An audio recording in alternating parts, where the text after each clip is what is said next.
Hey, welcome. And today we're going to be talking about uniform rental programs, what businesses need to know.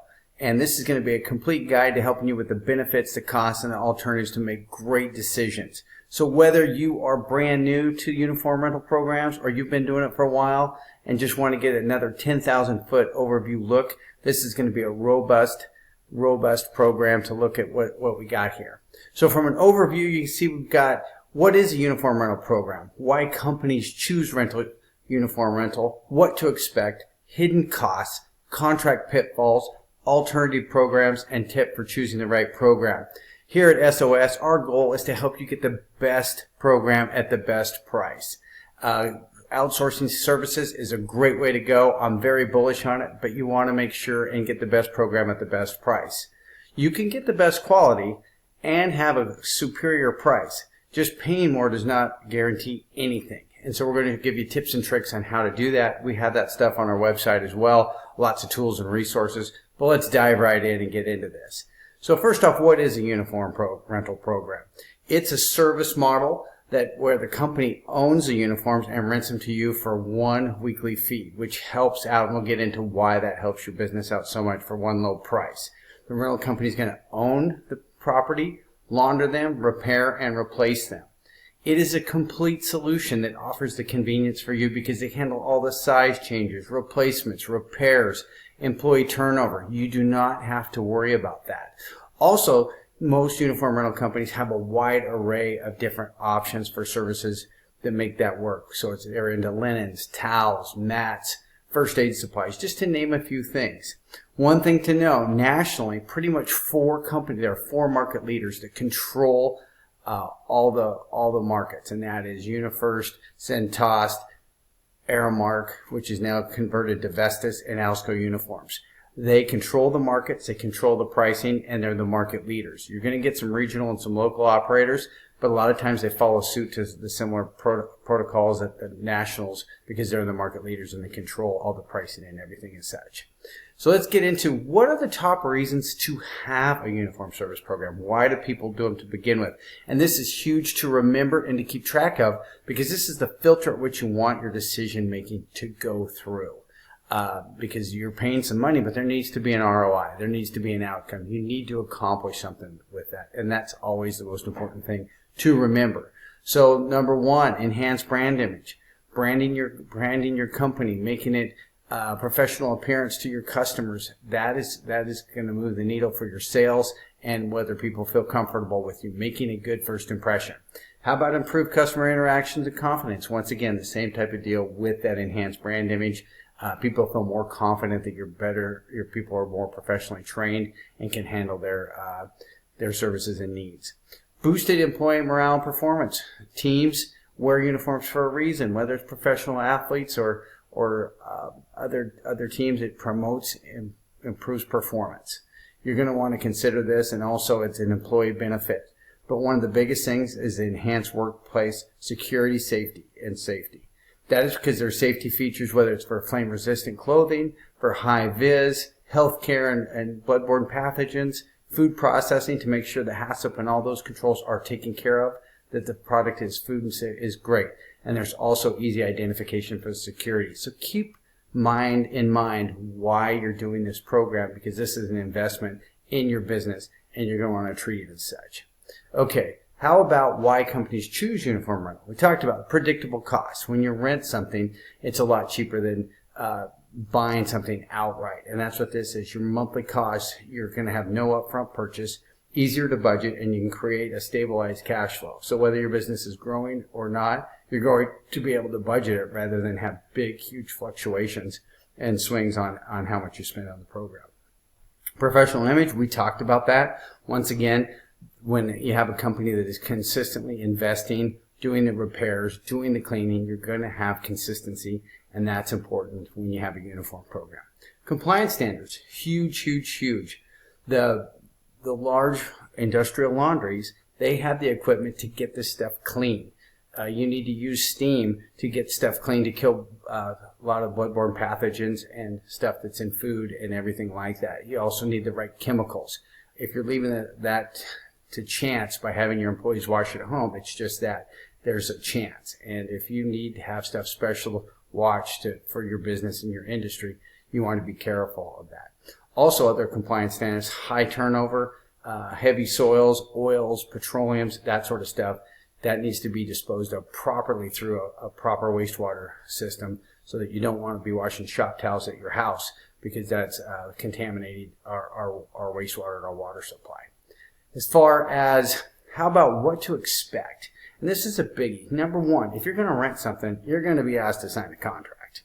All rental products, whether it's you're renting a house, an apartment, a car, you're going to need to sign a contract, because you are basically checking something out, and there needs to be how to deal with that, from how much you're going to be charged. And to use the car example, if you're putting extra mileage on the car, they charge you more a lot of different times. If you wreck the car, what's going to happen? And that's why the contract is going to be required. You're not going to be able to do this just on a handshake. If someone tells you you don't have a contract, there's some form of agreement that you have where you checked the items out and you agree to pay them. So expect that. You're going to get a contract. You're going to have pricing. There's going to be a lot of different pricing variables. There's going to be service standards in there, and there's going to be cancellation clauses or penalties a lot of different times. One of the biggest challenges in doing this is if you're comparing different service providers, whether it's a Vestas or a Centos, it's tough to really get people to apples. And what I mean by apples to apples is they have different names. They have different stuff where you can't even get a bar mop and a bar towel can have two different things, or a bar mop and a bar towel the same. Someone calls it a hand towel. You don't know the difference in the price, the size, the quality, so you got to do a lot of comparison to try to wrap your head around to get it to where you know exactly what stuff's being talked about. And that's not just with products, that comes with billing methodology.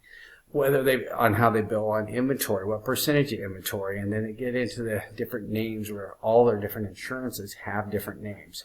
Just know that this is a 10,000-foot overview, as I mentioned, but I do have a bunch of other detailed videos that help explain this stuff, especially the contract pitfalls, on how to audit programs and how to negotiate contracts and all the fine print. So we do have a bunch of other resources. This is meant to be an overview versus an in-depth analysis, but there are a lot of different options there to kind of help you out if those are rabbit holes that you want to go down.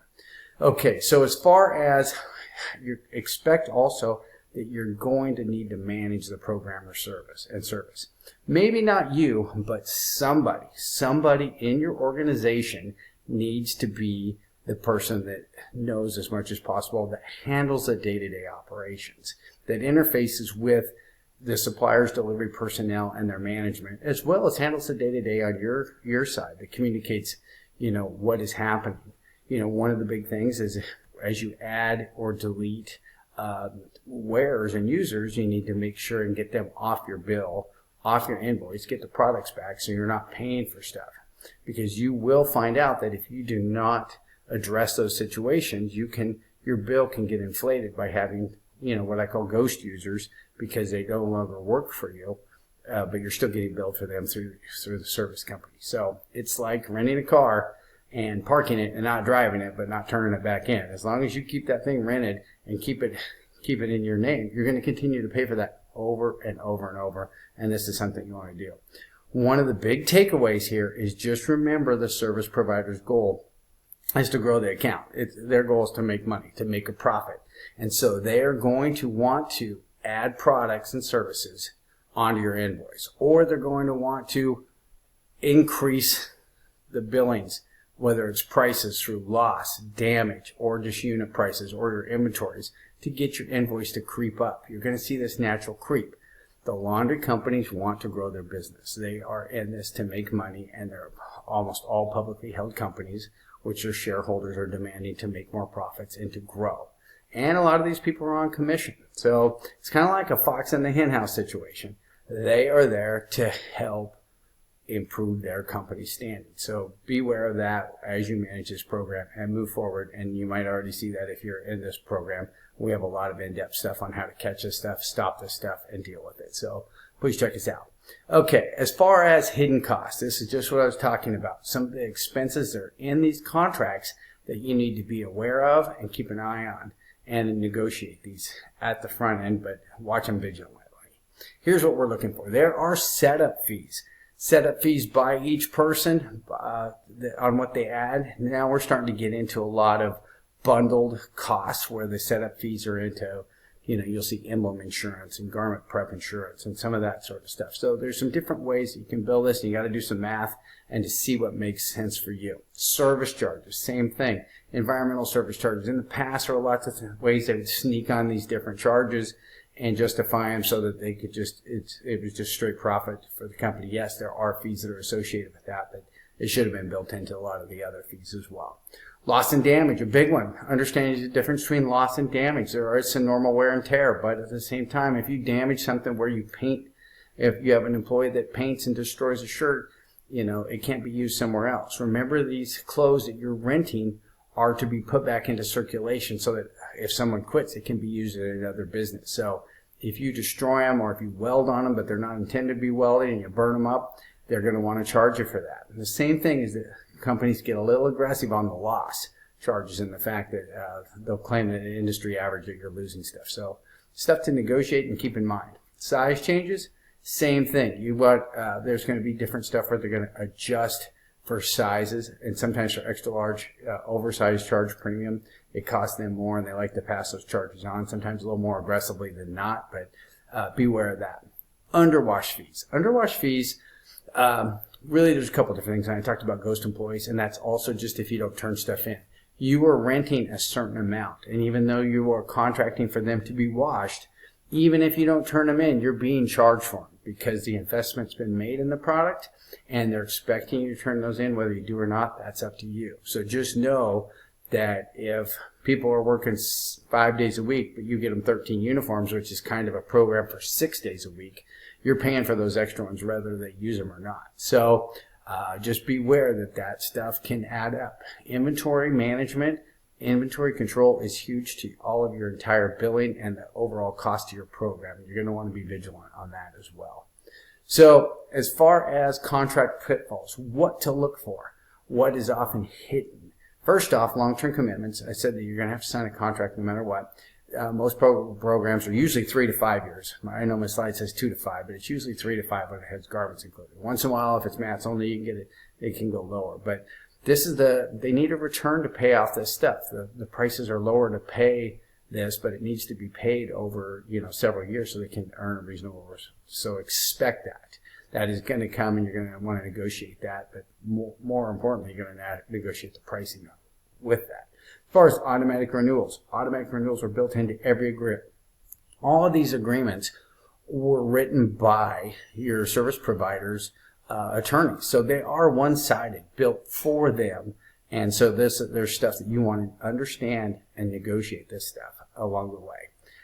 Limited flexibility. Hey, when you are getting into a program, they aren't going to invest thousands and thousands of dollars for you for new uniforms and then just change them every 6 months. This is not a seasonal change. This is something that you're locked into for the duration of your contract. So just know there's limited flexibility, and that's why we'll get into some options on stuff if you have seasonal items that you want to work on, or some custom items. We've got some different programs for you.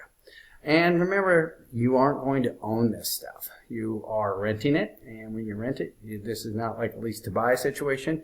You are renting it. At the end of your agreement, you give it back to them. And so some people kind of wish they were investing in something, but there's pros to this. You are trying to leverage the rental program to where it gives you a great return on your investment.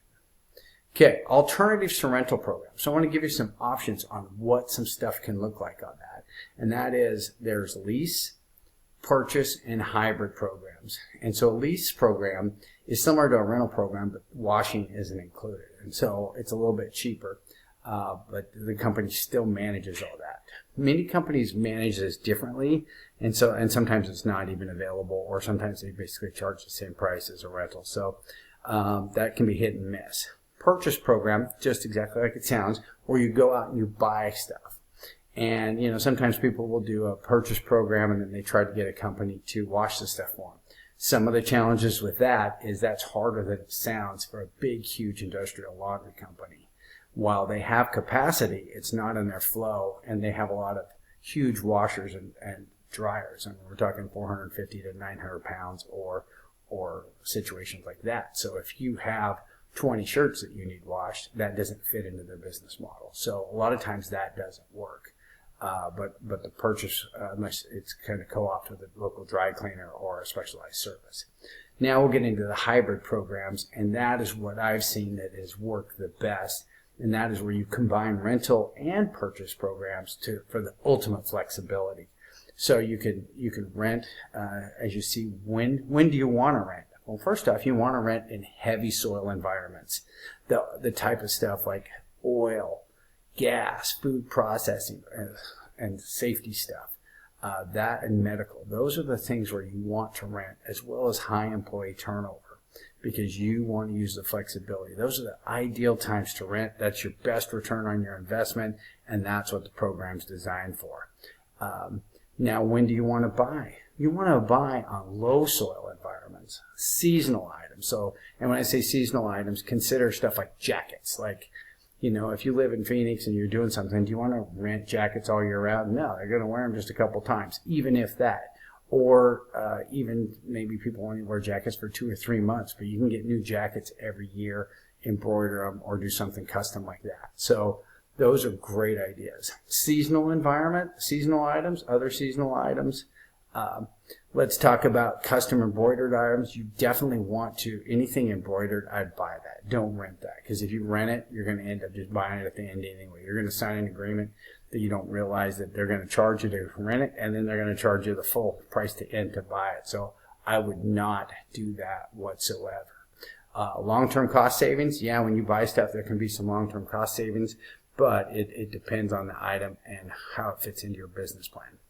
Okay, let's look at comparing the uniform program options by your business need, which takes all the factors from heavy soil environment that we've talked about, turnover, custom uniforms, upfront costs, and of course management time.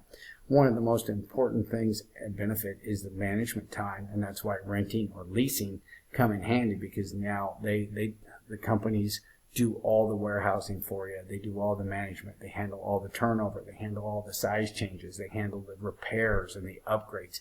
And there's a business cost to this. So you can focus on your core competencies and drive your business to success. So as you can see, the rental is best for heavy soil environment, a place where you need repairs and upgrades, and also the management time is that. The best place to purchase, custom uniforms and remote workers, and the seasonal items that we've talked about. Let me show you some exact examples. And one of the biggest things I've gotten to where on purchasing now, where do you purchase from? You know what?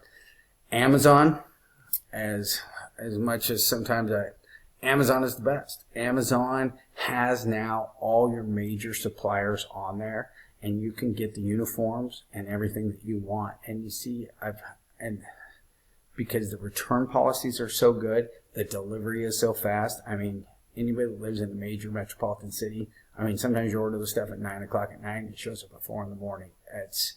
It is that great of a just-in-time situation. So here are some items, and yeah, I have affiliate links on some different stuff, and I have lots of recommendations on our website as far as what I suggest to buy and for what situations.